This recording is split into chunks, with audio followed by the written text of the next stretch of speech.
Bom dia, irmãos, irmãs também, pastores e pastoras do Campo Carioca.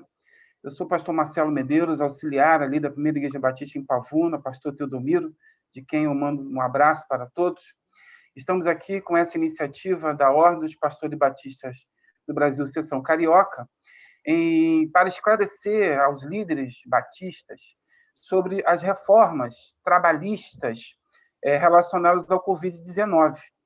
Há uma grande preocupação na área da saúde, do isolamento social que estamos vivendo, mas também há uma grande preocupação com relação aos reflexos na igreja como instituição e com relação aos seus funcionários. Nós temos aí essa preocupação e a ordem, em parceria com a Convenção Batista Carioca. Aliás, pastor Newton mandou um abraço, pastor Walter Júnior mandou um abraço para todos os debatedores e para os ouvintes que estão agora acessados. Então, nós estamos aí com grandes reformas nesse campo legal. Nós temos, por exemplo, o decreto número 6, que foi um decreto de estado de emergência.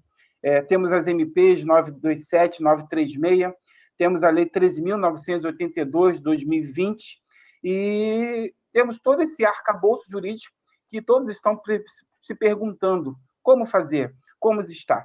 Então, os debatedores estarão agora respondendo algumas perguntas que serão feitas a ele. Depois vocês vão ter a oportunidade também de fazer algumas perguntas, mas a grande preocupação é: a igreja também é uma instituição, uma empresa. A igreja, ela tem os seus funcionários, secretárias, pessoal da limpeza, os zeladores, todo esse corpo de funcionários. Como nós vamos manter esses funcionários? Nós sabemos que o efeito econômico do Covid é muito cruel.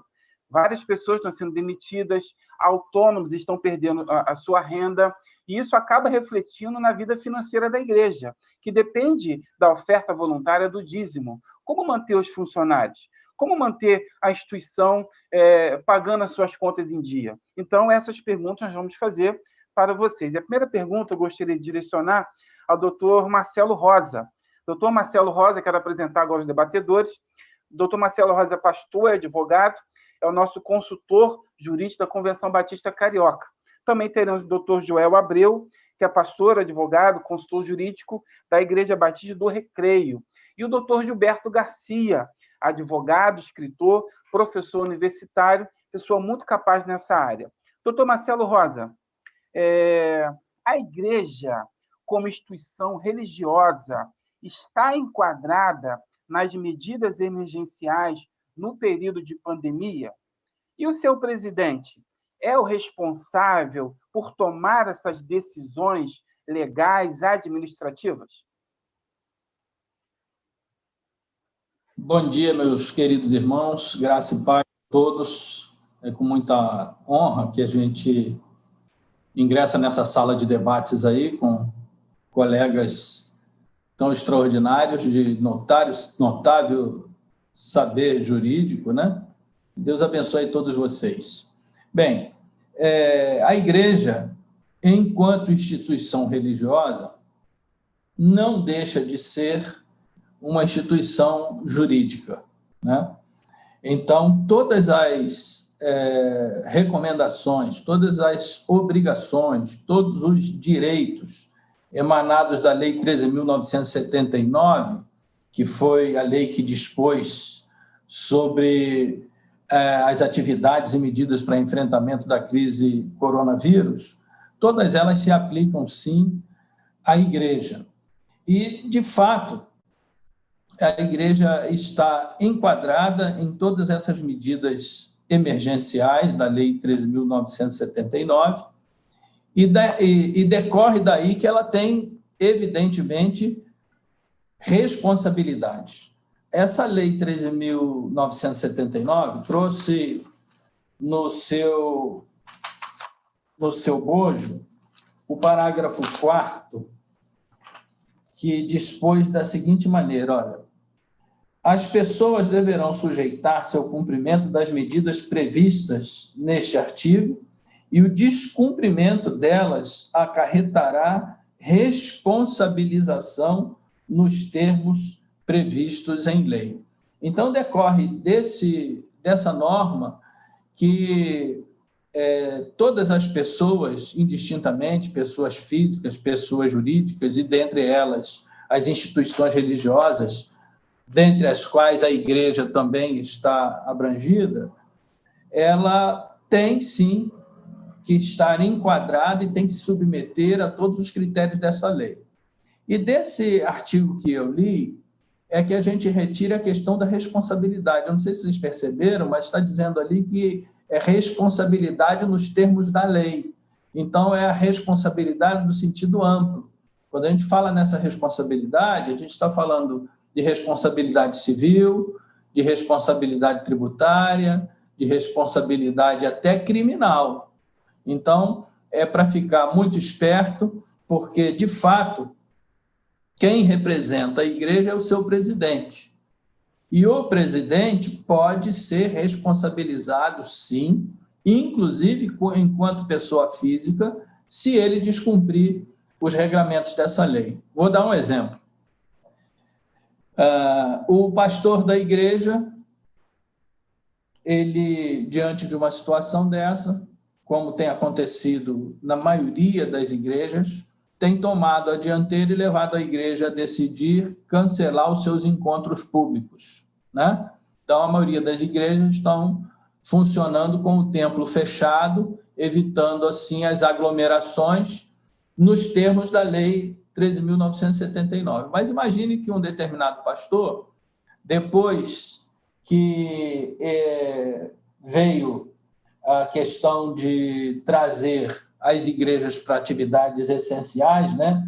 E isso aconteceu de maneira mais efetiva quando o decreto 10.292 acrescenta no inciso 39 as atividades religiosas como de qualquer natureza como atividades essenciais. Aí, dentro deste inciso aí, incluíram-se todas as igrejas como atividade religiosa essencial. Muito bem. Aí, com base nisso, alguns pastores resolveram abrir o templo e promover os cultos, porque foi excepcionada como atividade essencial, a atividade religiosa. Só que a segunda parte desse inciso dizia que era necessário obedecer às determinações do Ministério da Saúde. E as determinações do Ministério da Saúde continuaram rígidas e exigíveis, dentre as quais evitar aglomeração. Então, imagine, num caso desse, é um caso de desobediência da lei, aonde a igreja pode ser responsabilizada e aonde o próprio pastor da igreja, como presidente da igreja, pode eventualmente ser responsabilizado na medida dos seus comprometimentos com essa decisão. Então, de fato, a resposta é positiva. A igreja, como instituição religiosa, ela está enquadrada nessas medidas legais emergenciais do período de pandemia, e daí vem responsabilidade não somente para a igreja, mas também para o seu presidente, se descumprir os ditames dessa lei. Obrigado, doutor Marcelo Rosa. Agora eu passo a pergunta ao doutor Joel Brito. Pastor Joel, nesse período de pandemia, como informou, e nós temos essa realidade no campo carioca, as igrejas estão de templos fechados. Mas boa parte delas tem o pessoal da limpeza, tem o pessoal da portaria, tem o pessoal da secretaria, todos esses funcionários. A pergunta que se faz é o seguinte: nesse período, nós podemos conceder férias individuais? Podemos conceder férias coletivas? Quem pode usufruir? O senhor pode explicar com relação a essa questão das férias nesse momento? Bom, doutor Marcelo. Bom dia a todos. É um prazer estar participando deste debate. Eu espero que o que vamos falar aqui, do que já estamos falando, haja uma contribuição para as igrejas, para os seus pastores. Em relação à pergunta feita, eu quero reportar um pouco ao que disse o Marcelo Rosa. A igreja é uma pessoa jurídica. Então, ela está sujeita a todas as normas que foram editadas neste ano. Muita coisa, a gente precisa absorver isso tudo E a igreja, com relação aos empregados, eu sempre digo isso nas minhas aulas de administração eclesiástica, lá no Seminário Teológico de Betel, que quer queiramos, quer não, a igreja é uma empresa, e como tal, ela tem que agir. E aí tem também essa possibilidade que o Marcelo acabou de mencionar, por exemplo, conceder férias coletivas ou férias individuais. Acho eu que isso precisa ser visto caso a caso, depende do tamanho da igreja, quantos funcionários tem. Verdade é que alguma coisa tem que ser feita para preservar o emprego do funcionário da igreja, o salário do funcionário da igreja. E uma das possibilidades é essa, de concessão de férias coletivas ou individuais. Dizendo de outra forma, igreja que tem um funcionário, como nós ouvimos semana passada, é a igreja que vai decidir colocar este funcionário em casa, quem é que vai fazer o trabalho? O trabalho diminuiu, porque você não tem um movimento normal na igreja, mas alguma coisa precisa ser feita em termos de manutenção, de limpeza. Isso tudo tem que ser levado em consideração. As igrejas maiores, que têm um número maior de funcionários, podem realmente cogitar de fazer férias coletivas. Volto a dizer, precisa cautela, precisa ter bom senso. Obrigado, pastor Joel. Agora, doutor Gilberto Garcia, nosso convidado aí, ilustre. A lei prevê o teletrabalho. O que seria esse teletrabalho, esse termo? Na prática, como isso acontece? O senhor poderia nos informar a legalidade desse termo e como que a igreja pode se portar? Doutor Marcelo Medeiros, um prazer estar com os irmãos nesta manhã. Um abraço aos outros colegas, doutor Joel, parceiro de longa data, doutor Rosa, atuante nesta nossa convenção carioca brasileira. Um grande abraço, registrando que, como o doutor Marcelo Rosa é membro ali, consultor de direito da CBC, e doutor Joel de Brito do Recreio, eu estou como membro na Pinheiro Batista em São João de Meriti, Convenção Batista Fluminense, por isso convidado, com muita honra para os irmãos, para estar nesta live. Parabenizando o pastor Marcelo, mais uma vez, a Convenção Carioca, pessoa do pastor Walter Júnior, bem como a Ordem de Pastores, na pessoa do pastor Davi Curti, justamente por disponibilizar acesso a conhecimento. Neste tempo, tecnologia de conhecimento. Uma honra estar com os irmãos. A sua pergunta é muito bem-vinda, porque dá a impressão de que o teletrabalho é algo novo, que foi inventado agora. E ele já existe há algum tempo, utilizado por várias empresas, órgãos públicos, inclusive. É o famoso trabalho remoto ou trabalho à distância, onde a empresa deixa o empregado em casa e chama-se de home office, ou seja, se tivesse um escritório na casa desse funcionário, cria-se vários regramentos com relação ao horário, com relação a tarefas executadas, com relação a todo um trabalho a ser feito à distância, monitorado pelo empregador. E a ANP vai trazer isso, a medida provisória 927 de 2020, ela traz uma especificação ainda maior. O artigo 4º dessa medida provisória, vamos lembrar sempre, irmãos queridos, que medida provisória, como o nome já diz, é provisória, ou seja, é o Congresso Nacional que, a seu tempo, Câmara e Senado vão analisá-la e vão convalidá-la, validá-la, homologá-la ou não, ou aperfeiçoá-la. Mas, enquanto ela vigente, está vigente em ser cumprida, e se por acaso ela não for validada, o próprio Congresso tem que emitir um decreto legislativo para que as situações que foram administradas, negociadas, feitas durante a sua vigência, possam ter a validade jurídica. Então, ou seja, para efeitos legais, ela valendo está em território nacional. E ela traz, pastor, na sua pergunta, essa possibilidade. Ou seja, alguém pode ficar em casa, empregado da igreja, recebendo o seu salário? Sim. E pode ser uma secretária, pode ser um auxiliar de escritório, pode ser alguém que trabalha na área de informática, especialmente, em que preste algum tipo de serviço seletista, registrado pela igreja, e a igreja tem o controle do tempo que ele exerce o trabalho. Ele, quando chega no computador dele, na sua estação de trabalho, como é chamado, digita lá uma X-senha e, dali em diante, ele está disponibilizado. Ele, quando para a refeição, digita a X-senha, quando volta, ou seja, há todo um controle de tempo, de tarefa. É interessante que a MP trouxe várias questões que podem ajudar as igrejas. Uma delas está voltada mesmo para a negociação. Perguntou, irmão, como é que funciona isso? Bom, é trabalho remoto, à distância, em casa ou em outro local, que não seja fisicamente na empresa. Mas quem é que fornece para esse empregado os equipamentos? A própria MP vai dizer que, em princípio, é do empregador. Ou seja, quem compra o computador, quem compra todos os equipamentos para que aquela casa tenha todo um espaço voltado para o serviço, é o empregador. Mas, se não acontecer isso, tem que ter um acordo para que o empregado possa, inclusive, ser reembolsado ou mesmo negociado. E a lei fala até num prazo de 30 dias, contrato escrito. E aí a lei vai especificar justamente que não importa se você usa Instagram, se você usa aplicativo, se você usa Facebook, pouco importa o que você se utilize. Você pode até não utilizar nada disso.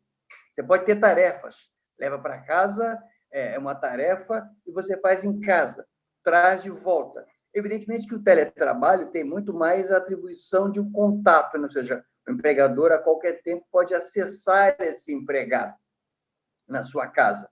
E aí, então, as igrejas têm possibilidade muito grande, e isso é importante, pastor Marcelo Medeiros, nesse tempo, porque nós temos aí gente que trabalha 4 horas do seu local de trabalho.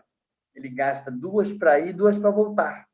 São 4 horas de vida. Ele tem passagem caríssima, às vezes 4 conduções, 2 ida e 2 voltas. Há o desgaste físico, o desgaste emocional. Então, uma igreja que tem a chance de ter alguém que possa ter a sua carteira assinada, trabalhando em sua residência, num espaço voltado, totalmente trabalhado, reservado para isso, ela ganha com isso porque ela está concedendo qualidade de vida ao seu funcionário. E o valor que ela paga a ele, mesmo sendo valor de mercado, ele agrega valor, de novo, em 4 horas de vida, em que ele não está perdendo para usar em outra atividade. Ele tem refeição dentro de casa, a igreja não tem como gastar com a refeição. Ele não paga vale-transporte, porque ele está dentro de casa. Ou seja, há várias vantagens que a igreja pode tirar se ela entender por bem ter empregados, insisto e repito, cientistas, com carteira assinada. É importante só que ela tenha controle, para que ela não perca aí o contato com esses empregados, no sentido de a prestação das tarefas. Lembrando que o contrato de trabalho exige que alguém dê o poder diretivo, que é o empregador, e o subordinado, que é o empregado. Então, a MP faz uma especificação de algo que já existe, de algo que já é utilizado, e agora com uma maior descrição neste tempo, em que algo interessantíssimo, seja inclusive com redução de jornada, o que pode ser negociado, falaremos disso mais adiante, seja com redução do valor do salário, ou seja, em casa, isso tudo faz diferença. E nós temos tido muitas empresas, órgãos públicos, fecho essa minha primeira questão, registrando que o Tribunal do Rio de Janeiro, Tribunal de Justiça, nosso Tribunal Trabalhista, Tribunal Federal, cerca de 70%, se eu não estou enganado, ou mais que isso, dos funcionários concursados, estatutários, estão hoje em suas casas trabalhando. O tribunal hoje está mantendo praticamente uma única pessoa, o TJ do Rio de Janeiro, uma única pessoa de plantão. Isso até dia 30 de abril, e todo mundo ganhando integralmente. É importante registrar isso, pastor Marcelo Medeiros. E eu volto com o pastor Marcelo Rosa. Doutor Marcelo Rosa, a pergunta é o seguinte, pastor. Nós sabemos que o direito do trabalho ele é protegido pela Constituição, é protegido pela CLT, é protegido pela assinatura, carteira de trabalho, é protegido também pelos acordos individuais, quando o contrato de trabalho individual, complementando a carteira de trabalho. E a dúvida é a seguinte, essas mudanças nesse Estado, elas são permanentes? E como fica essa questão do acordo individual entre as partes? como isso na prática acontece, como legalizar essa questão do acordo individual. Bem, a figura do acordo individual ele surgiu na medida provisória número 927, né? E logo nessa medida provisória 927, logo de início, ele vem instrumentalizando essa possibilidade de se fazer um acordo individual, isso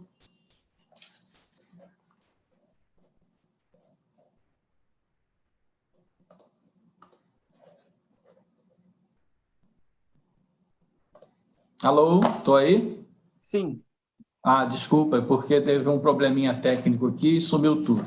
Mas eu estava dizendo que o artigo 2º da medida provisória 927, ele vem e traz a previsão de que o empregado e o empregador poderão celebrar acordo individual por escrito, né? E então, que acordo será esse? Aquele acordo para as novidades introduzidas pela MP 927. Então, pode ser feito sim, pode ser feito um acordo, o acordo é individual, só que tem algumas novidades. Logo no artigo 3º da MP 927, ele diz as possibilidades que podem ser previstas nesse acordo. Ele diz o teletrabalho, antecipação de férias individuais, concessão de férias coletivas, aproveitamento e antecipação de feriados, instituição de banco de horas negativo, suspensão de exigências administrativas de segurança e saúde do trabalho, o direcionamento do trabalhador para a qualificação e o diferimento de recolhimento de fundo de garantia do tempo de serviço. Essas modalidades, quase todas elas, podem ser levadas a efeito a partir da celebração de um acordo individual escrito entre patrão e empregado. Acontece que, logo no dia 23 de março, um dia depois, já começaram a acontecer batalhas jurídicas e vem, então, a medida provisória número 928 e já reduz um pouco dessas possibilidades. Por exemplo, a questão da redução de jornada de trabalho e a redução de salários, a suspensão do contrato de trabalho, isso veio reaparecer de novo na medida provisória 936. Então, é possível, sim, fazer o empregado da igreja e a própria igreja um acordo individual por escrito para determinar qual tipo de benefício dessa medida provisória a igreja vai utilizar com o seu empregado. Bem, aí surgiu uma novidade, né?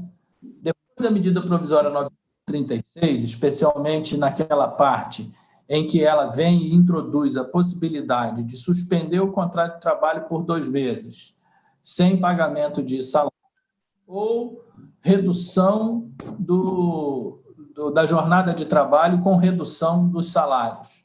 Então, quando isso foi introduzido, logo mais adiante, a Rede de Sustentabilidade ajuizou uma ação direta de inconstitucionalidade e, no curso dessa, uma medida cautelar dentro dessa ação direta de inconstitucionalidade e teve uma liminar positiva deferida ontem pelo ministro Ricardo Lewandowski, dizendo que, nesses casos de acordo individual para redução da jornada ou redução de salários, obrigatoriamente o empregador deverá, no prazo de 10 dias, informar ao respectivo sindicato laboral. Ou seja, esse acordo individual, então, para esses casos de redução de jornada e redução de salário, agora vão ter que passar também, não vai ser mais aquele acordo individual entre patrão e empregado, porque vai ter também, de alguma forma, a assistência do sindicato. Então, é isso. Então, é possível que a igreja celebre acordo individual, dependendo do tipo de matéria, terá que informar o conteúdo disso no prazo de 10 dias ao sindicato de classe do empregado. Obrigado, doutor Rosa. Doutor Joel Brito, agora com o senhor. O nosso calendário, especialmente o calendário nacional, ele tem vários feriados.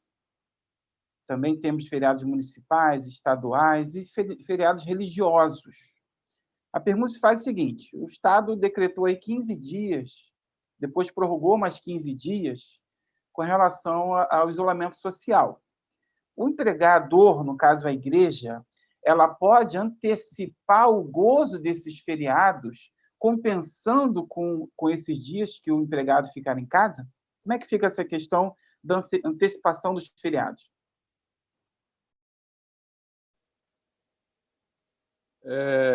Marcelo, realmente pode considerar esses feriados nacionais, em termos de compensação. Isso é possível, sim. A medida provisória, eu acho que é bem explícita em relação a esse aspecto. Tem a ver com a questão do trabalho intermitente também, tem a ver com o trabalho em casa, tudo isso vai ser sempre considerado. Então, objetivamente, os feriados poderão ser compensados lá na frente em função do sujeito, do empregado estar em casa agora.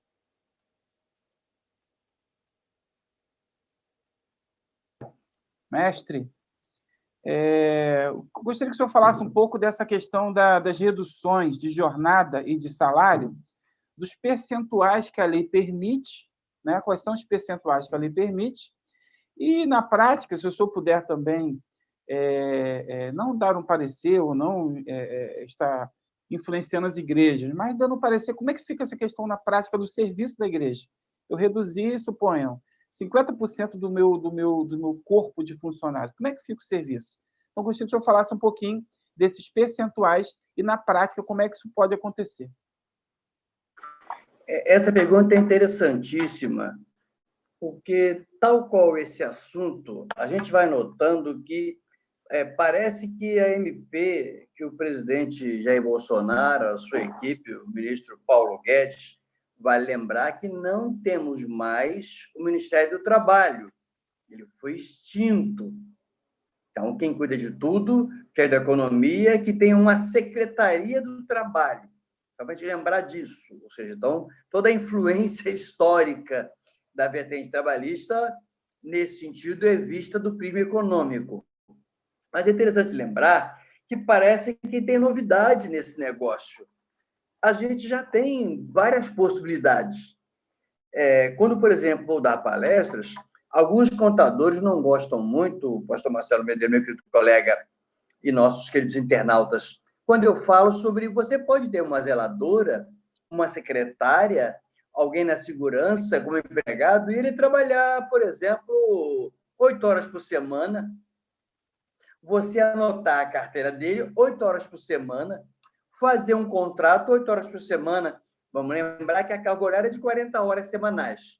Se ele vai trabalhar 8 horas, ou se ele for trabalhar, para ser mais prático, 10 horas, você vai pagar ele 1/4 do que ele ganharia a semana inteira. Vai anotar na carteira dele o valor proporcional. Vai recolher fundo de garantia proporcionalmente, INSS proporcionalmente. Quando pagar a indenização, proporcionalmente, 13º, de igual maneira, férias, ou seja, a lei já permite isso. É claro, com todo respeito a amigos contadores que tem, são muitos, mando um abraço para todos eles, são um exército que Deus tem levantado para abençoar nossas igrejas neste tempo, os nossos contadores, especialmente aqueles que são especializados na área contábil eclesiástica, e aí, pastor que me ouve, fique atento a isso, muito atento, se quem está lhe atendendo conhece do assunto igreja, que é uma expertise diferenciada. Então, pastor Marcelo, não há nenhuma dificuldade numa igreja pegar isso e reduzir uma jornada a 25%, a 50%, a 70%, e nada impede que ela faça o que a lei já dizia, porque a nova lei não derrogou a lei anterior. Vamos deixar isso claro. O sistema que a CLT mantém, a nossa consolidação da Lei do Trabalho de 1943, com todas as suas reformas, e eu falo isso com alegria, pastor Marcelo, porque eu entrei dentro do DP Rapaz, a idade é boa, né? Em 1979, vigia, quando eu entrei no DP, outubro de 79, a Lei 6.709 de 79. Ou seja, são mais de 40 anos lidando com o direito do trabalho, dos quais, de 86 para cá, um advogado, tendo sido preposto, tendo atuado, etc. Mas tendo direto à sua pergunta, a igreja pode fazê-lo, agora ela tem que ter cuidado com relação à necessidade dela. Eu preciso de alguém que fique lá 40 horas se eu não tenho gente na igreja cultuando, se meus cultos são online? Eu preciso de alguém na secretaria o tempo inteiro se eu não tenho ligações diretas? Eu careço de segurança na igreja se agora o meu uso do espaço do templo foi reduzido? Aí é uma questão de otimização de tempo e espaço. Ou seja, é a igreja perceber que ela pode reduzir, e a lei concede ao direito. Lembrado bem pelo nosso colega agora, caiu um raio essa semana no Supremo, e ontem à noite alguém lembrou que é inconstitucional reduzir salário e jornada de trabalho sem passar pelos sindicatos, preferencialmente sindicatos patronais, econômicos e laborais, profissionais, em que pese o ministro ter colocado só os laborais, vale o que ele colocou, linearmente, é claro.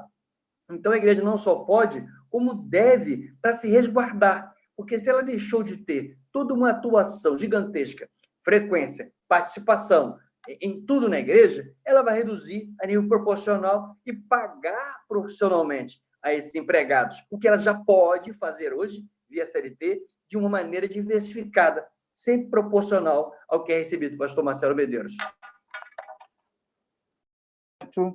Agora, pastor Marcelo Rosa, muito se fala da questão da ajuda emergencial dos R$600, né? O governo aí preocupado com várias classes de trabalhadores que perderam renda.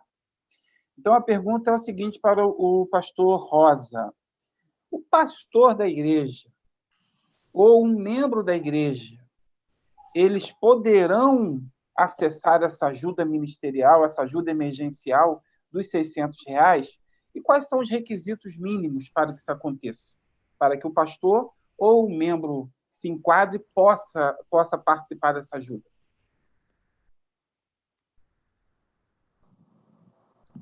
O pastor ou o membro da igreja, não por ser pastor, não por ser membro da igreja, mas por ser cidadão brasileiro, está contemplado e enquadrado, naturalmente, na Lei 13.982, que vem instituir o que o governo está chamando de auxílio emergencial, né? Que o povo está chamando de voucher coronavírus, né? Então, essa ajuda emergencial, esse auxílio emergencial, ele vem como um benefício previdenciário extraordinário. Ele está enquadrado no mesmo implementado pelos mesmos critérios da Previdência, como uma subespécie do benefício de prestação continuada, né? É como eu me recordo do meu velho e falecido pai dizia, né? É pendurado no chamado pé na cova, ou seja, aquele benefício que as pessoas, aquele benefício assistencial que as pessoas que nunca contribuíram, mas que são maiores de 65 anos ou que são incapazes, né, cumprindo alguns requisitos da lei previdenciária, poderão se tornar beneficiários, né, de um auxílio previdenciário enquanto dure a sua situação que lhe deu o direito de fazer jus a esse auxílio. Então, de fato, o pastor da igreja ou membro da igreja e qualquer cidadão tem direito de receber durante 3 meses um auxílio emergencial no valor de R$600 por mês, né? Desde que cumpra cumulativamente alguns requisitos. Então, não é todo cidadão brasileiro, é só o pessoal que está realmente carente de uma ajuda emergencial. Quais são os requisitos? Estão no artigo 2º desse decreto. Primeiro, tem que ser maior de 18 anos de idade. Então, o benefício é para os maiores de idade, né? Não tenha um emprego formal ativo. O que é um emprego formal ativo?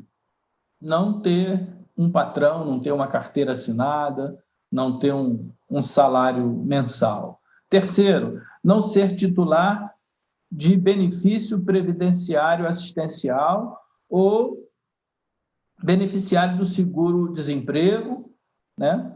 Ou ainda receba de alguma fonte do poder público. Isso aqui quer dizer o seguinte, que quem já recebe o BPC, o benefício de continuado, quem já recebe aposentadoria, quem já recebe pensão do INSS, não vai ter direito a esse auxílio emergencial. Depois, é o critério da renda familiar, né? Então, esse cidadão que vai receber o auxílio emergencial, ele precisa ter na família uma renda mensal per capita de até meio salário mínimo, ou então uma renda familiar mensal total de até 3 salários mínimos. Isso aí já não vai contar apenas o cidadão que está se candidatando ao auxílio emergencial, mas a todas as pessoas do núcleo familiar.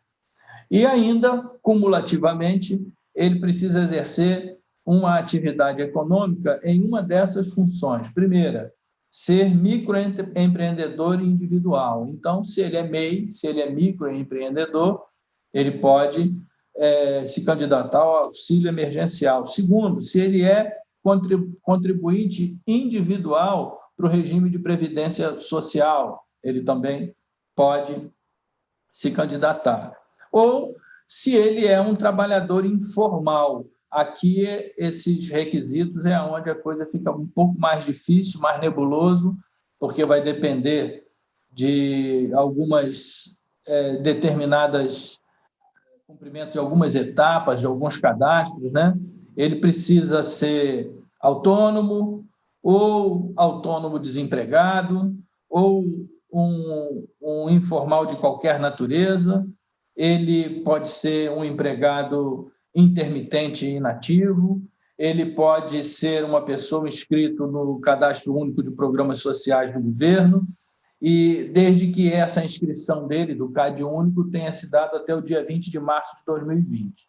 Então, quer dizer, pela frente, a previsão é que nós vamos ter muita confusão até que essas pessoas consigam realmente se cadastrar e consigam realmente fazer jus ao recebimento. O governo está dizendo que, a partir do dia 1º de abril, o prazo para começar a pagar é de até 30 dias. Né? Vamos ver o aparato do governo para dar amparo ao povo que precisa realmente desse auxílio emergencial. Mas, fechando, é claro que o pastor da igreja e os membros da igreja, porque são cidadãos brasileiros, se enquadrarem nesses requisitos que nós aqui colocamos, eles vão ter direito de receber o auxílio emergencial de R$ 600 por 3 meses seguidos. Obrigado, pastor Marcelo Rosa. Gostaria de apelar aos irmãos, fazer um convite para que façam perguntas. Nós temos aí o chat do próprio aplicativo e temos também a questão do YouTube e outros meios aí que você pode fazer a pergunta para o próximo bloco. Nós estaremos encerrando essas perguntas mais dirigidas internamente e estaremos abrindo para as perguntas dos internautas. A próxima pergunta para o pastor Joel Brito. Pastor Joel, me explica essa questão do banco de horas. O que é banco de horas? Já existiu? Isso é uma coisa nova? Como isso é operacionalizado? Como fica essa questão do banco de horas nesse momento de crise de pandemia? O banco de horas não é uma novidade. Isso já vem se fazendo há muito tempo, algum tempo relativamente, e consiste em que você vai acumular horas trabalhadas como extras e que você não receba por elas, e na frente você terá uma folga proporcional a este tempo, que você tenha prestado serviços e não tenha recebido como horas extraordinárias. Isso tem sido possível através da intervenção dos sindicatos. Eu entendo que continua sendo assim. E, nesse período, especialmente, estas horas que o empregado teve lá atrás, elas possam ser compensadas agora com essas folgas que estarão acontecendo também, dadas pela empresa. Isso, naturalmente, tem que ser feito de comum acordo, tem que ser conversado com o empregado e, naturalmente, por iniciativa do empregador. Obrigado, pastor. Doutor Gilberto Garcia, professor, nós sabemos que a igreja tem muitos encargos a pagar. Tem a folha, tem os impostos tantos, algumas, claro, que não pagam a questão do templo, né? São imunes do templo, mas tem os encargos como FGTS e INSS, né? Que acabam pesando um pouco nesse momento em que não tem um fluxo de caixa favorável. Aliás, irmãos, a maior preocupação é de abril e maio. Março nós passamos. Março nós tivemos um caixa. Mas como é que vai ficar o fluxo para abril e para maio? Como é que vai ficar o fluxo para os meses seguintes? Os irmãos que vão ficar desempregados e não vão conseguir uma recolocação no mercado. Então, pastor Gilberto, como é que fica a questão do FGTS? Eu posso deixar, a igreja pode deixar de pagar o FGTS? E como fazer depois? Ou também o INSS, pastor Gilberto? FGTS e INSS, como é que fica esses dois tributos?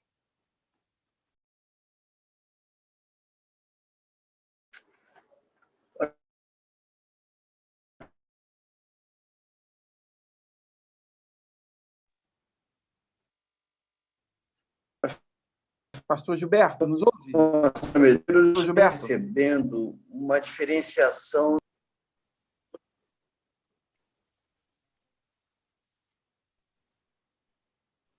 Oi, deu uma... Doutor Gilberto, eu poderia voltar a sua fala, porque travou. Volta a sua fala desde o início, por favor. Voltar a sua fala desde o início. Como é que fica FGTS e INSS da igreja? Ok. Queridos, é importante lembrar, mais uma vez, que o Brasil está adotando algumas práticas diferentes de outros países na área econômica. Rapidamente, os Estados Unidos está liberando um dinheiro expressivo que é entregue em cheque na mão das pessoas trabalhistas, até porque lá são os sindicatos que negociam. Segundo, na Europa, a Grã-Bretanha, da mesma forma, todo o suporte a empregados. Aqui do lado, o presidente tem 2 meses, se não pode demitir funcionários, não pode demitir, e 2 meses dos bancos. Ou seja, do lado do Brasil, nós estamos vendo medidas a respeito a essa percepção econômica. Ou seja, pastor querido que nos ouve, guarde o seu dinheiro. O que as medidas estão fazendo, todas elas, é lhe dar prazo para pagamento. Nada além disso. É bom registrar que os estados o prazo de 6 meses de carência para começar após terminar o estado de calamidade. Qual vantagem da igreja? Fundo de garantia. Ela terá os próximos 3 meses. Abril, maio e junho. Fique atento, pastor, porque você tem que fazer as guias. O seu contador tem que fazer as guias. Ele tem que informar, não vai recolher esses 3 meses. Se ele não fizer mês a mês, ele tem até o dia 20 de junho, isso está escrito na MP, para ele fazer as 3 guias, porque senão você vai pagar com multa. Aí é que vem a importância de estar bem assessorado, bem contabilmente. Irmãos, pastores queridos, advogados, nós estamos vendo isso aí, é lei em cima de lei, decreto em cima de decreto, decisão judicial, decisão judicial, um verdadeiro cipoal que nós estamos nesse tempo vivendo. Então, é fundamental que quem assessora esteja não só antenado, mas atualizado. Então, o fundo de garantia morreu 3 meses. Agora, tem uma semana, o Ministério da Economia liberou portaria dizendo que também com relação ao INSS, são só 12 meses. Fundo de garantia, 3 meses. Caixa Econômica. INSS, 12 meses, que você terá chance de pagar depois. Não tem isenção, não vai deixar de pagar, o governo vai... Não, irmãos queridos, a forma econômica como o governo federal está atuando é uma forma bastante pesada, no sentido para quem tem que pagar as contas. Então, se a sua conta venceu ontem, anteontem, dia 5, e você não pagou, você está devendo, como bem disse o ministro Paulo Guedes na televisão, pague suas contas. Se ao lado ou não, os bancos estão funcionando. Para todos os efeitos legais, a sua conta está vencida, vai pagar com juros e multa. Então, vantagem, pergunta sobre o pastor Marcelo Medeiros, INSS, 2 meses para frente. Fundo de garantia, 3 meses para frente.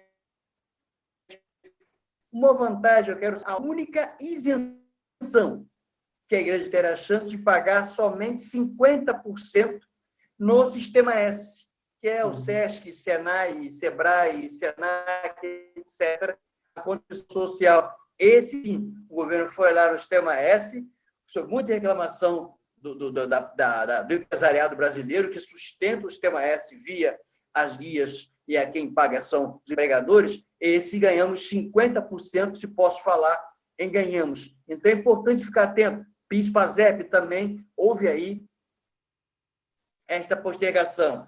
Então, irmão, é tempo de você se organizar e ver assim, contador, faça as guias. O que eu teria que pagar agora? Você vai ter no INSS para frente. Nada além disso é que Brasília está sinalizando com relação a impostos federais, irmãos. Fora questões que estão beneficiando os empresários. Eu talvez tenha tempo no final de dar 2 palavras sobre isso. Mas, nesse sentido dos encargos sociais, irmãos, a mão está pesadíssima sobre quem paga a conta, neste caso. Doutor Gilberto, muito obrigado. E reforçando a palavra do doutor Gilberto, o FGTS, o INSS, o PIS e o PASEP podem ser postergados. A igreja pode, através do seu pastor, orientação do seu presidente, postergar o pagamento desses tributos. Como bem disse o doutor Gilberto, não é isenção, é apenas mudando o calendário do pagamento. Mas, para tanto, a igreja tem que avisar ao órgão competente, tem que avisar ao governo que a igreja vai fazer essa postergação. E lá na frente, então, fazer o pagamento conforme diz a lei. Pastor doutor Marcelo Rosa,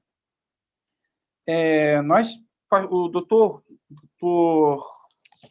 Gilberto Garcia falou um pouco sobre essa questão da redução, 25%, 50% e 70%, jornada e também salários. A pergunta que se faz e talvez seja uma pergunta que muitos estão em dúvida, haverá perda salarial?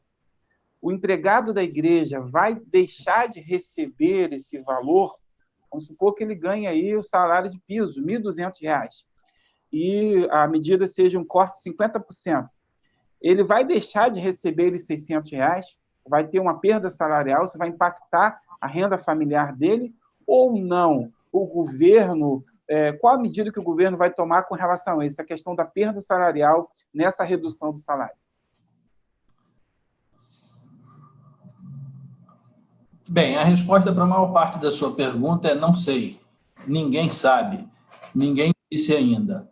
Mas o que nós estamos vendo, a tendência da medida provisória 936, que foi a medida provisória que veio implementar essa possibilidade de redução de jornada de trabalho ou de suspensão de contrato de trabalho, né? Ela vem logo no artigo 3º e diz que essa redução pode ser proporcional, né? Então, sempre que houver uma redução de jornada de trabalho, que é possível a partir da medida provisória 936, haverá uma redução proporcional tanto do trabalho quanto da remuneração. Então, sem querer falar em 25%, 50%, 75%, é melhor a gente falar só em proporcional. Então, se a igreja ou a empresa resolver reduzir proporcionalmente a jornada de trabalho, terá direito de reduzir proporcionalmente a remuneração. E isso vai incidir para todos os efeitos da folha de pagamento da empresa, inclusive para cálculo dos encargos sociais, tributários e previdenciários. Bem, mas a outra possibilidade que a 936, que a medida provisória 936 traz no artigo 3º, é a suspensão temporária do contrato de trabalho. Em linhas gerais, a gente diria assim, seria redução durante 3 meses ou suspensão durante 2 meses. Para um e para outro caso, né, o governo planejou socorrer o trabalhador. Quando o trabalhador recebe da empresa e faz com a empresa um acordo de redução proporcional da carga de trabalho, o governo vem e oferece o benefício emergencial de preservação do emprego. O benefício emergencial de preservação do emprego, ele vai ser calculado na mesma forma que se calcula as parcelas do seguro-desemprego e, naturalmente, aplicado proporcionalmente. Quando é o caso de suspensão do contrato de trabalho, então o governo vem e acena com a possibilidade de pagar ao empregado 100% de cota de seguro-desemprego para aquele período que durar a suspensão do contrato de trabalho. Então, as perdas, elas já estão ocorrendo para todo mundo, mas, de alguma forma, o governo, na medida provisória 936, diferente daquela 927, onde ele não mostrava contrapartida nenhuma, aqui na 936, ele mostra a contrapartida do benefício emergencial de preservação do emprego e renda, que visa exatamente auxiliar o trabalhador naquela parte que o seu empregador não pôde pagar. Então, se o empregador reduziu 50% da jornada e reduziu 50% da remuneração, o benefício emergencial de preservação do emprego e renda pretende vir e suprir essa outra parte da redução através do pagamento desse benefício emergencial calculado nas mesmas bases que se calcula as parcelas de seguro-desemprego. É isso. Obrigado, doutor Marcelo Rosa. Doutor Joel Brito, grande amigo, como fica a questão do imposto de renda pessoa física? Nós temos recolhimentos, tantos, né, de nossos funcionários, o funcionário tem que declarar. E como é que ficou estabelecida essa declaração? Ela ganhou um fôlego? Nós temos prazo para isso? Foi alterada alguma questão nesse sentido? Como está a questão do imposto de renda pessoa física nesse momento? Você disse muito bem que se ganhou fôlego. O governo editou também uma instrução no sentido de que o prazo fica prorrogado, o prazo de entrega fica prorrogado até 30 de junho. Quem já fez a sua declaração e entregou, diz o governo também que o calendário de restituição, se for o caso, vai ser mantido, e a previsão da primeira parcela é para maio. Geralmente, os idosos é que são contemplados nessa primeira parcela. Então, houve essa medida do governo, em função até de que, pelo fato de estarmos em casa, pelo fato de não podermos ou devermos nos locomover muito, teríamos dificuldade de encontrar os elementos que vão embasar a declaração de renda. Os próprios empregadores estão tendo esse tipo de dificuldade também, de fazer chegar ao empregado a sua informação de rendimentos. A medida, acho que veio bem a tempo e com muito propósito, realmente.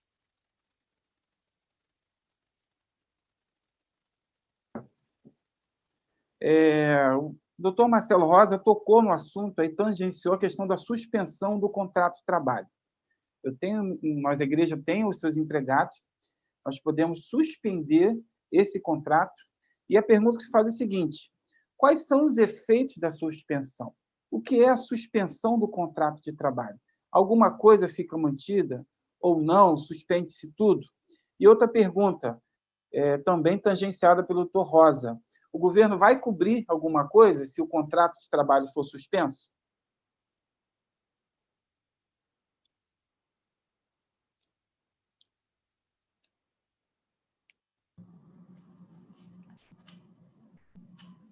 Roma, o microfone dele está fechado. Para mim? Isso. O senhor me ouviu bem? Ouvi bem. Só não vi se foi direcionada. Sim, agora só pode responder a pergunta.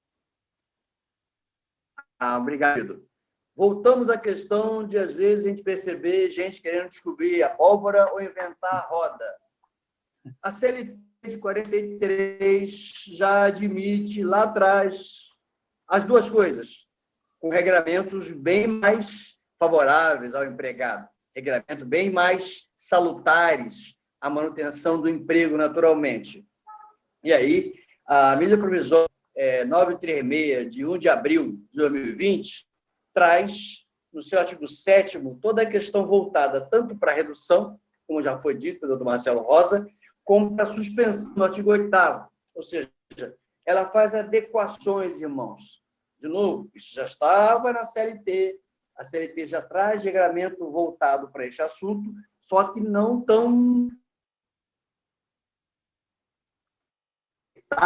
esse advogado trabalhista pede licença para colocar o artigo 471 da CLT em diante, trabalha todo um capítulo, vai até o 476, sobre a suspensão e interrupção do contrato de trabalho. A medida provisória, então, vai e dá uma adequada nisso. Pergunto, irmão, o que é prático nisso? Irmão, vamos lembrar que alguns cálculos estão sendo feitos e quem ganha algo em torno de R$10.000 terá cerca de 57% de redução no seu pagamento, mais da metade.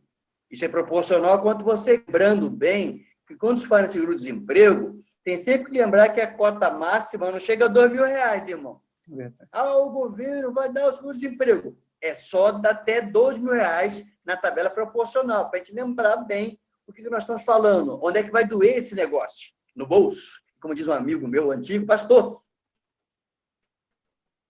o órgão externo que mais dói no ser humano não é a orelha, não é o ouvido, é o bolso do trabalhador que está sendo atingido. Suspendeu o contrato, ele deixa de ter direito a contagem de prazo, ele deixa de ter direito ao recolhimento do fundo de garantia, de INSS, contagem para as férias, ele só não perde o emprego, ele só não perde o trabalho na proporção que tivesse sido negociado agora com a liminar do Supremo Tribunal Federal, passando não somente pela ciência, MP, e sim pela aprovação. Sindicato de empregado, querido pastor, se você for reduzir salário, se você for suspender, vai conversar com seu funcionário, ele vai assinar um documento escrito, isso vai ser mandado para o sindicato da sua igreja. Mas doutor, tem sindicato na igreja? Tem, pastor, tem lá um sindicato que representa as igrejas. Vai ter que procurar o sindicato e vai ter que tomar a bênção do sindicato. Não é só agregar, não é só da ciência, não é só notificar, não. É ter a homologação, é ter a concordância. Se o sindicato não disser nada no prazo de dias depois que você protocolar, o ministro do Supremo disse o silêncio deu a concordância. Mas se o sindicato até 10 dias disser alguma coisa, tudo que você disse vai para o espaço, volta para o sindicato para participar. Bem gados. Por isso, nesse momento, é interessante também que você, igreja, procure o sindicato que lhe representa, o sindicato patronal, o sindicato econômico, porque tem o sindicato de empregados, mas também tem o sindicato de igrejas, que poderá lhe assessorar. E quem lhe fala isso, que é um assessor de sindicato patronal, que atua nesta área, dando suporte a empresários. Então, ou seja, muito cuidado nessa redução para que você, no efeito prático, possa mandar o empregado para casa, possa suspender o pagamento dele proporcionalmente, mas saiba que agora tem que ter a participação ativa, a autorização. Repito e insisto, pastor Marcelo Medeiros, meus colegas, a homologação, a concordância, não é mais ciência somente. Eu mandei um e-mail para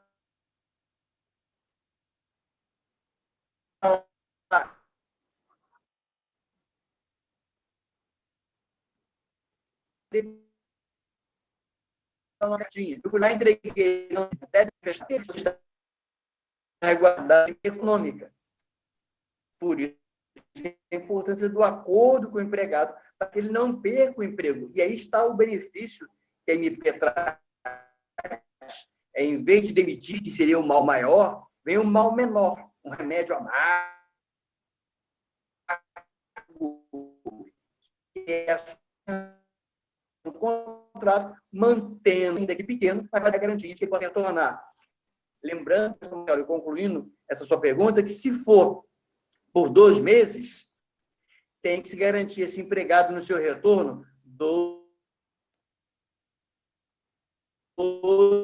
meses ante esse empregado, quando ele retornar, mais 3 meses de estabilidade. Importante isso ser registrado, porque também é uma garantia de emprego para esse empregado na manutenção da igreja. De novo, irmãos, está tudo sendo postergado, como bem disse o pastor Marcelo Medeiros, adiado, prorrogado. Ninguém vai deixar de pagar nada, exceto o empregado que tiver suspenso seu contrato e tiver ou reduzido seu salário. Esse é que vai ter que pagar essa conta nesse sentido do percentual para manter o seu trabalho, manter o seu emprego, que hoje é algo importantíssimo no país, onde nós temos aí mais de 12 milhões de pessoas que não têm carteira assinada, fora os desalentados que não mais procuram emprego, e se fala que o número chega a quase 30 milhões, se pensarmos assim. Então, nesse sentido, a medida, ainda que amarga, é benéfica, é bem-vinda para socorrer as igrejas e também não prejudicar muito os empregados. Obrigado, doutor Gilberto. Então, em resumo, a fala do doutor Gilberto Garcia é o seguinte: os contratos de trabalho de nossos funcionários, de nossa igreja, podem ser suspensos. Um dos principais efeitos dessa suspensão é a perda do salário. A igreja não vai mais pagar o salário para o seu funcionário. Porém, o governo vai dar o seguro-desemprego, né, mediante o cálculo do desemprego, essa renda para o trabalhador. Então, o trabalhador não vai receber da igreja, vai receber o seguro-desemprego do governo. E a outra fala do pastor doutor Gilberto é que existe uma estabilidade. Depois que o funcionário voltar às atividades, a igreja, a empresa, não pode demitir no mesmo prazo da suspensão. Se foi suspenso por 60 dias, o empregado ganha uma estabilidade, não pode ser demitido no prazo de 60 dias. Doutor Marcelo Rosa, uma pergunta, estamos concluindo esse módulo, o primeiro módulo do debate. A pergunta se faz a seguinte: qual é a natureza dessas medidas? Nós sabemos, volto a dizer, que temos a CLT, temos a Constituição Federal, temos tantas leis trabalhistas, e agora temos essas MPs.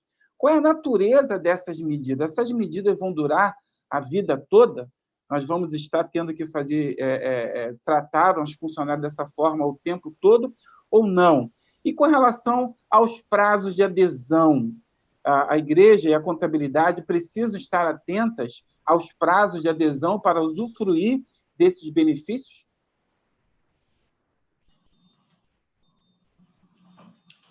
Bem, queridos, a legislação que nós estamos tratando agora é uma legislação emergencial. Emergencial e, eu diria, deveras complicada, né? Para vocês terem uma ideia, nesses 2 meses, dos últimos 2 meses, o governo federal ele editou aproximadamente 225 normas específicas para enfrentamento do caso coronavírus, da crise coronavírus. E a esse momento que nós estamos falando, talvez à tarde a gente tome conhecimento de mais algum, porque está brotando assim diariamente uma norma diferente, né? Então, toda essa legislação é uma legislação transitória, né?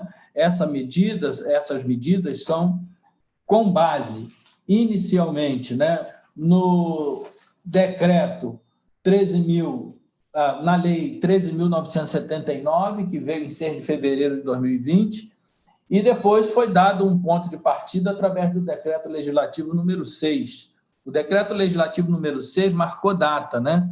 Diz que esse estado de emergência ele vai durar até 31 de dezembro de 2020. Toda essa legislação agora é transitória.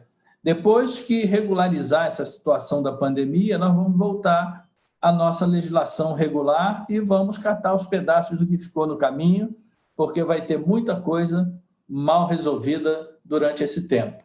Então, as leis trabalhistas e, de modo geral, todas as leis previdenciárias, tributárias, toda a área fiscal, social, vão retornar ao status quo antes e, naturalmente, que essas regras de transição vão ficar pelo caminho. Agora, quando a gente fala questão de prazos, né, nós passamos a pensar em prazo a partir da MP 936. A MP 936 é a MP que faz menção a alguns prazos que eu gostaria de deixar para vocês bem claro. Primeiro, o prazo para aderir à suspensão ou interrupção do contrato, ou então para aderir a qualquer uma daquelas modalidades da medida provisória 927, que é banco de horas, férias coletivas e outras coisas mais. A partir da edição da medida provisória e a partir agora do dia 1º de abril para a MP 936, a qualquer tempo é tempo de aderir. Então, não é dizer que tem um prazo de 5 dias, de 10 dias, de 30 dias para fazer a adesão. A empresa que não precisar reduzir a carga horária, ela vai continuar tendo a atividade dela normal. Chegou no momento que ela precisa reduzir carga horária ou que ela precisa suspender contrato de trabalho, então ela vai aderir. A partir do momento que ela aderir, ela tem 10 dias para comunicar ao Ministério da Economia sobre a celebração do acordo com o seu empregado. Isso está no artigo 5º, parágrafo 2º, inciso 1º da MP 936. Ok? Um outro prazo que ela menciona também é o prazo de 10 dias. É o prazo de 10 dias, como bem falou aí o ilustre doutor Gilberto, que é não só para comunicar, mas para comunicar e ter a aprovação do sindicato de classe, né? E o último prazo que a MP 936 fala é um prazo de 30 dias. 30 dias para quê? 30 dias para o governo começar a pagar o benefício social. O benefício social, diz aqui o artigo 18, parágrafo 1º da MP 936, que ele vai ser pago em 30 dias a partir do dia 1º de abril. Então, até o dia 30 de abril é o prazo que o próprio governo deu na medida provisória para ele começar a pagar o benefício social. Então, esses prazos são os prazos mencionados da MP 936. Então, para aderir a qualquer tempo, 10 dias para comunicar ao Ministério da Economia, 10 dias para pegar esse procedimento e mandar para o sindicato, e 30 dias a partir de 1º de abril, que é o prazo que o governo tem até 30 dias para começar a pagar os benefícios.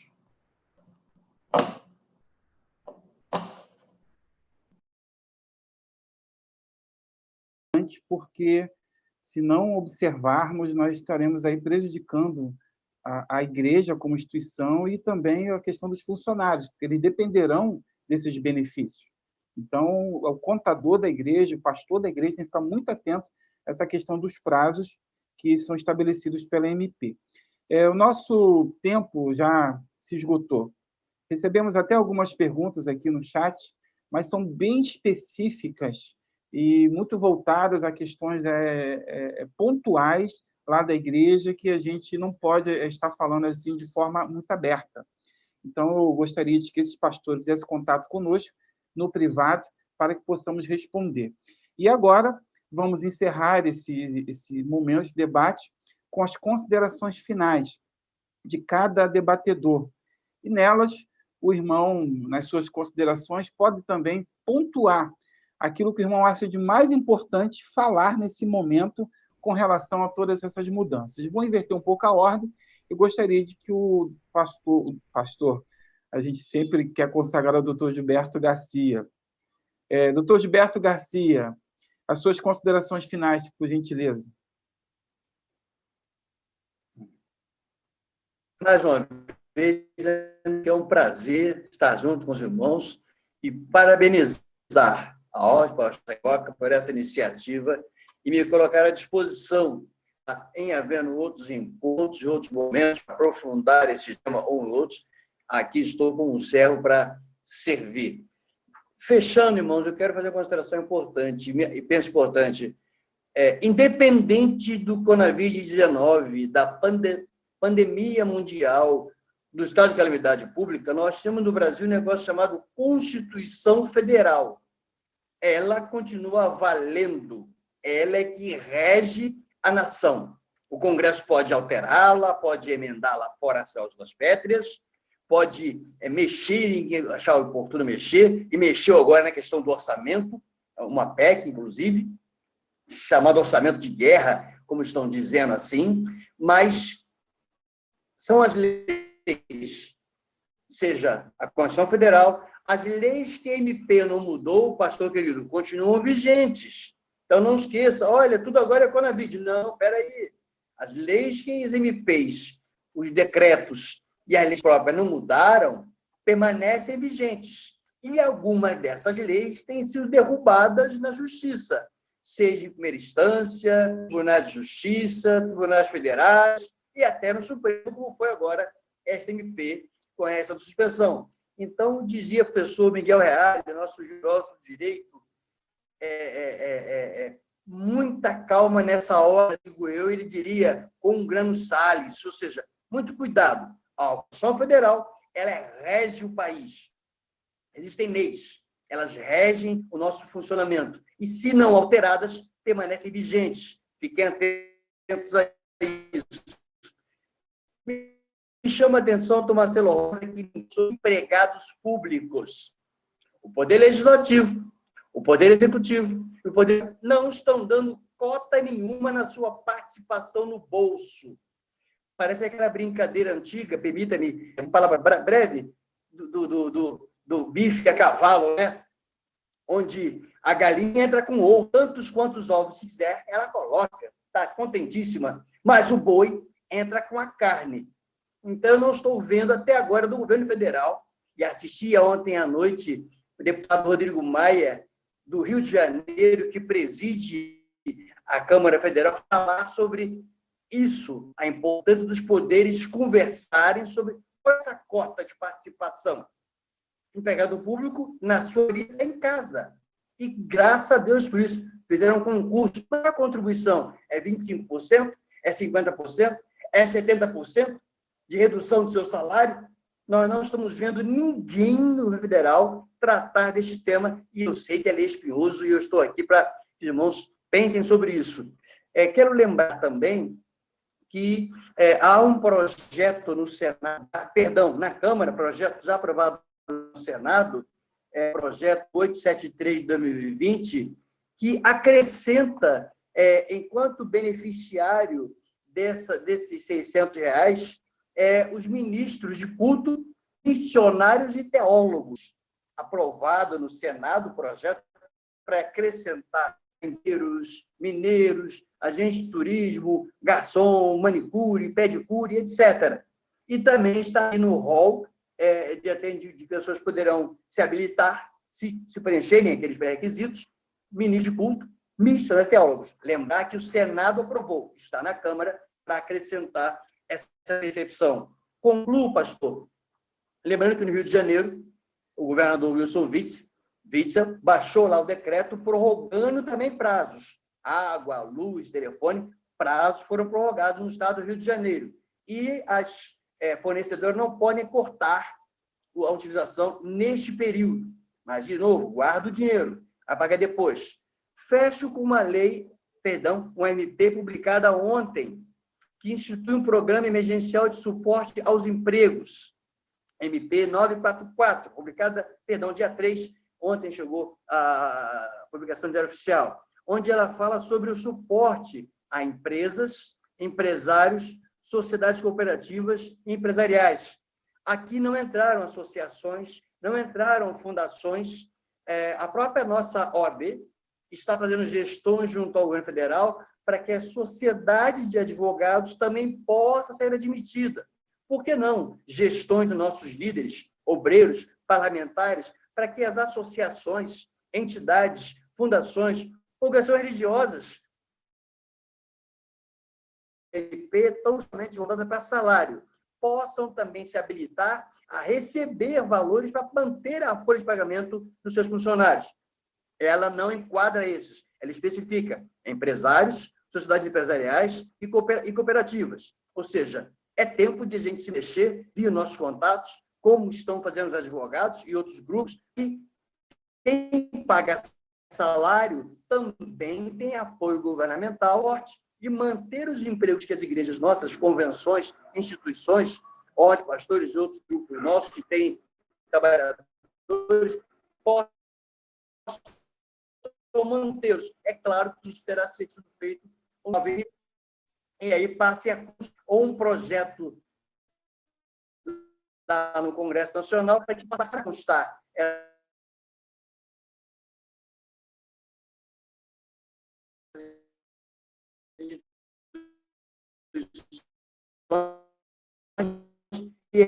um abraço grande aos meus colegas queridos, doutor Joel de Brito, pastor Matheus Medeiros, pastor Rômulo Bosch, pastor Walter Júnior, pastor Newton, da nossa convenção, e, é claro, o nosso presidente, pastor Davi Coutinho. Uma satisfação, queridos. Um grande abraço, que o Senhor nos ajude nesse tempo. Graça e paz.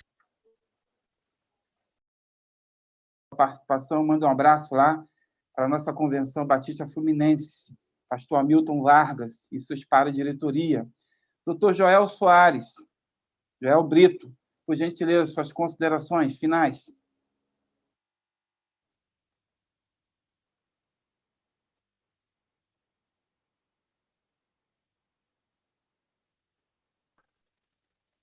Foi um prazer participar deste momento. São muitas as instruções e edições de medida provisória, de lei. A gente não abordou tudo aqui, eu não tenho nenhuma pretensão de que isso pudesse vir a acontecer, mas, de caráter geral, a gente abordou os aspectos principais. Eu tenho dito, doutor Marcelo, que essas medidas visam a preservação do interesse do empregado, mas também, de certa forma, e isso é óbvio, a parte do empregador. Quando o Gilberto lembrou agora de que as contas estão prorrogadas aqui no estado do Rio de Janeiro, sem olvidar que lá na frente elas terão que ser pagas de alguma forma, é porque, no caso das igrejas especificamente, mas também de todas as outras empresas, a questão é o faturamento. E eu estou usando aqui a palavra faturamento entre aspas. A igreja vive dos dízimos e ofertas dos seus membros. Muitos deles estão sofrendo também com a falta de pagamento de seus salários, com a perda de empregos. Eu já tenho ouvido isso de várias pessoas. E a preocupação é, teremos o dinheiro agora, enquanto igrejas, para arcar com todos os compromissos? Há uma tendência também nossa de agirmos no sentido só pastoral, preservarmos os empregos, não mexer no salário de ninguém, etc. Mas a igreja terá essa condição financeira de suportar isso? Vai depender muito das entradas. Estou falando bem claramente a respeito disso. Dos dízimos e ofertas que serão entregues por aqueles que têm os seus salários preservados. Eu desejo muito que todas as igrejas possam ter esta condição, mas não tendo, que tenham sabedoria no uso dessas prerrogativas que atendem também ao lado dos empregadores. É um prazer estar com todos vocês. Eu mando a saudação para todos que nos acompanharam até aqui. Marcelo Rosa, por gentileza. Doutor Marcelo Rosa.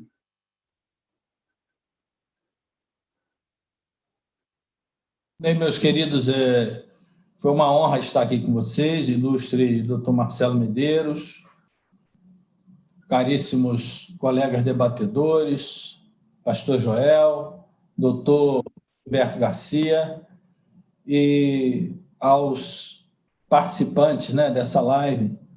Nós queremos dizer a vocês o seguinte: ficamos aqui à disposição. Nós vimos que algumas pessoas tinham algumas dúvidas. Eu deixo o meu contato para quem quiser, pode mandar para o meu e-mail, para o meu WhatsApp. O que eu puder ajudar as igrejas dos pastores, eu estou aqui à disposição para fazê-lo. A minha palavra final é lembrando um pouco da igreja enquanto instituição, né? Os pastores estão cuidando muito bem das ovelhas nesse momento de crise. A gente tem participado de várias programações que estão sendo feitas no ambiente de internet, com cultos transmitidos online, com mensagens pastorais sendo trocadas pelas redes sociais. Isso é muito bom. Mas isso não afasta a responsabilidade da igreja enquanto instituição. E pouco tem sido falado sobre isso, né? Nos termos da lei, a igreja ela tem o dever e a obrigação de atuar na prevenção do coronavírus. Ela tem o dever e a obrigação de colaborar com as autoridades públicas e ela tem a obrigação de não promover reuniões que causem aglomeração. Então, queridos, vamos lembrar que o conceito de aglomeração é muito simples, né? Qualquer atividade que coloque pessoas menos de 2 metros, uma aproximada da outra, já é um conceito de aglomeração. Então, nós temos que trabalhar na prevenção e temos que ter todo o cuidado, porque daí advém a responsabilidade.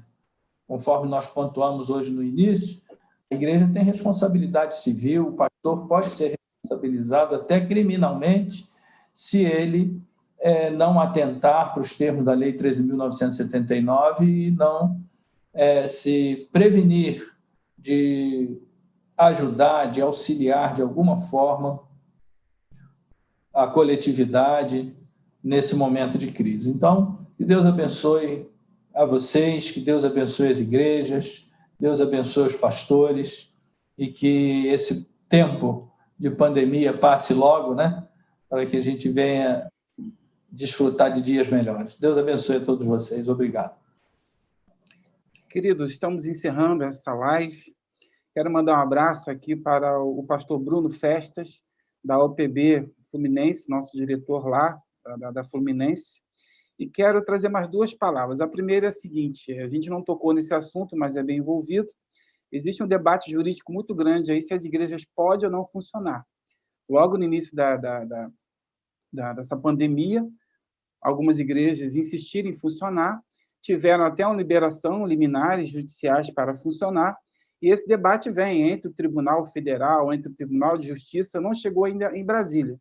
Mas a última decisão que temos notícia é que o TRF2 chancelou o decreto aí do governo federal, dizendo que é uma atividade essencial e que, em tese, poderia voltar a funcionar, desde que cumprisse todos os protocolos do Ministério da Saúde. Pois bem, a orientação geral que nós temos na denominação de líderes denominacionais e também do Ministério da Saúde, muitos falando nesse sentido, é que devemos ficar em casa. Vamos manter o isolamento social enquanto essa crise está iniciando seu pico. Nós temos aí números aí que está crescendo essa pandemia. Então, apesar das decisões, apesar dos decretos, nós temos essa orientação de ficar em casa, preservar os idosos, preservar as pessoas do grau de risco. Então, mantenhamos até uma segunda orientação a questão da abertura da nossa igreja. Porém, eu quero também, finalizando essa live, mandar um abraço do pastor Davi Curti, o nosso presidente. Um abraço forte também. do nosso coordenador executivo, Rômulo Borges, e dizer que nós estamos cumprindo com a visão e com a missão da OPB Carioca. Qual é a nossa visão? Capacitar pastores, informar os pastores. Qual é a grande missão também que nós temos nessa questão dessas duas palavras? É que ministérios sejam saudáveis, pastores sejam saudáveis, igrejas estejam também saudáveis. Então, estamos cumprindo aí a nossa missão. Querendo também, queridos, pedir que os irmãos continuem orando pelo pastor Sócrates, o nosso diretor executivo da Convenção Batista Brasileira.